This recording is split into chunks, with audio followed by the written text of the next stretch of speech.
Je pense que quand même, on va prendre de ça beaucoup pour après parce que quand même, on peut faire beaucoup de choses avec le Zoom.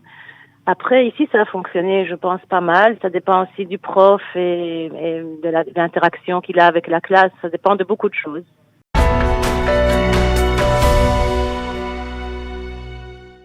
Que notre prof Nourit Sperling est en ligne. Nourit, vous nous entendez?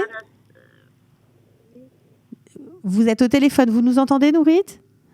Oui, j'entends. Voilà. Oui, j'entends. Bonjour, Boker Tov. Boker Tov, Nourit. Alors, vous êtes en direct avec nous. Vous êtes professeur en première, voilà, en classe de première. Dans quel établissement? J'enseigne à l'établissement Zeitlin à Tel Aviv. C'est un établissement un peu Mamlarti Dati. D'accord. Alors, comment s'est passée la rentrée des classes pour, on va dire, ces classes de première? Ils sont rentrés déjà au moins depuis 2 semaines, je crois. Ouais, 2 semaines. 2 semaines environ. Kita Yud Aleph Yud Bet, oui. Et donc, ils préparent le bac. Ils préparent le bac, exactement. Alors, ça, c'est la priorité. Alors, au début, tout était très bien organisé, des capsules, des groupes. Et ils sont arrivés le premier jour pour des marathons pour le bac. Et puis le lendemain, c'était Kita Yud Bet. Et maintenant, c'est tout le monde est à l'école, plus ou moins. Tout le monde est à l'école, oui. Et la priorité pour Yud Aleph Yud Bet, c'est évidemment le bac. Alors, est-ce qu'on sait, est-ce qu'on a des dates de quand va se dérouler les examens du baccalauréat pour ces étudiants?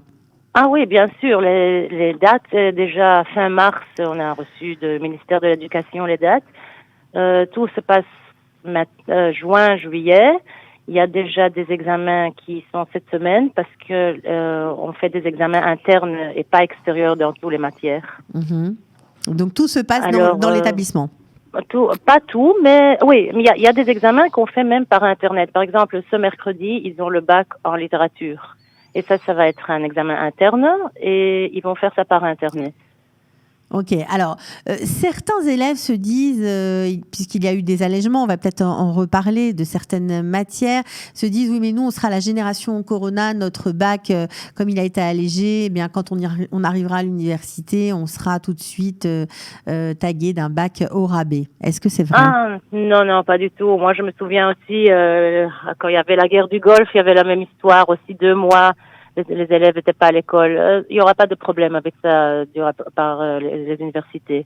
Oui, il y a des accalotes, évidemment. Maintenant, chaque matière, ils ont changé un peu les sujets, enlevé un peu. Il y a plus de choix dans les questions. Et on tient compte de la situation, oui. Est-ce que le Zoom continue? Est-ce que l'enseignement à distance, qui n'a pas toujours très bien fonctionné, il faut bien le dire.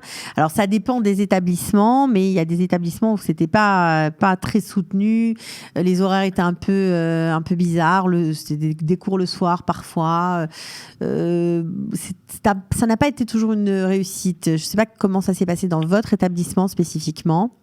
Oui, le Zoom, en fait, c'est quelque chose de pas mal, mais on peut pas on peut pas baser tout sur le Zoom. On va, oui, prendre des choses de ça. Ça continue maintenant aussi Zoom et aussi à l'école.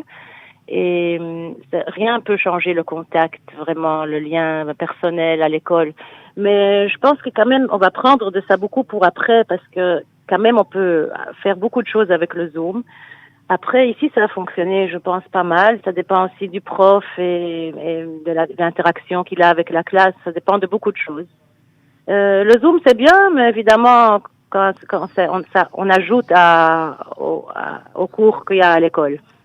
Alors justement, est-ce que vous pouvez donner des conseils aux parents et puis aux élèves qui nous écoutent peut-être pour réussir ce bac? Qu'est-ce qu'on attend? Parce que j'avoue que quand on vient d'un autre pays qu'Israël, quand on n'a pas grandi ici, on est un peu désarçonné par le fait qu'une copie avec des fautes d'orthographe n'est pas sanctionnée.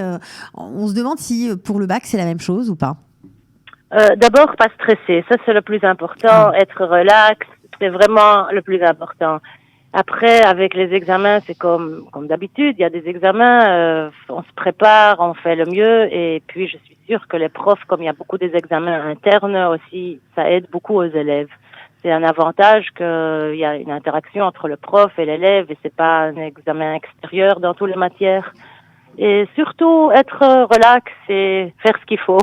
Il n'y a pas d'autres conseils plus techniques, comment répondre, qu'est-ce qui est important pour un correcteur qui va lire une copie d'un élève qui ne connaît pas? D'abord pour les Olim Khadashim, alors il y a des Akalot, ils ont des examens qui sont des allègements. Les questions sont écrites d'une autre façon.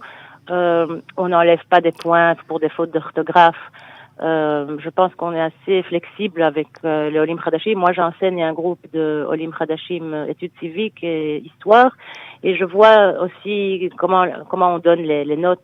Et vraiment, le problème de faute d'orthographe, c'est pas un souci. Okay. Et on veut juste voir que vraiment l'élève a appris, qu'il sait de quoi il parle. Qu'il sait de quoi il s'agit, d'accord. Ouais, de quoi il s'agit. Donc, quelle est, on va dire, je sais pas moi, la matière la plus importante, s'il y en a une, en fonction bien sûr des options qu'on a choisies, mais est-ce qu'il y a une matière qu'il faut bosser particulièrement? Tout est important, mais bien on va dire que les examens extérieurs, c'est maths et anglais et la section qu'on a choisie, alors c'est peut-être un peu plus stressant parce que en fait c'est comme d'habitude un examen, un bac. Les examens internes, c'est peut-être un peu moins stressant. Parfois on les fait même à la maison devant l'internet et c'est plus facile peut-être. Ok. Bon, en tout cas, on vous remercie d'avoir témoigné, d'avoir souhaité bonne chance donc à tous ces candidats. Merci à vous et bonne chance à tout le monde. Ouais, voilà, profitez de l'été bientôt. On profite de l'été. Bon, alors, de toute façon, pour l'instant, il faut penser un peu à bosser parce que je crois ils se sont un petit peu oubliés. Maintenant, tout le monde va s'y mettre et après, il y aura les vacances à la plage. D'accord. Bon, alors, en attendant les vacances à la plage, on leur souhaite bonne chance. Merci, Nourit. Merci, bonne journée. Au revoir. À bientôt. Retrouvez du dimanche au vendredi notre live quotidien spécial coronavirus. 3 heures de direct ininterrompu de 8h à 11h. Pour tout savoir sur l'actualité du virus en Israël, mené par Daniel Haïk, Olivier Granillic et Cathy Choukroun. Le live Studio Qualitas, c'est tous les jours en direct, puis en replay sur Facebook, YouTube ou sur notre application et sur le site studioqualita.com.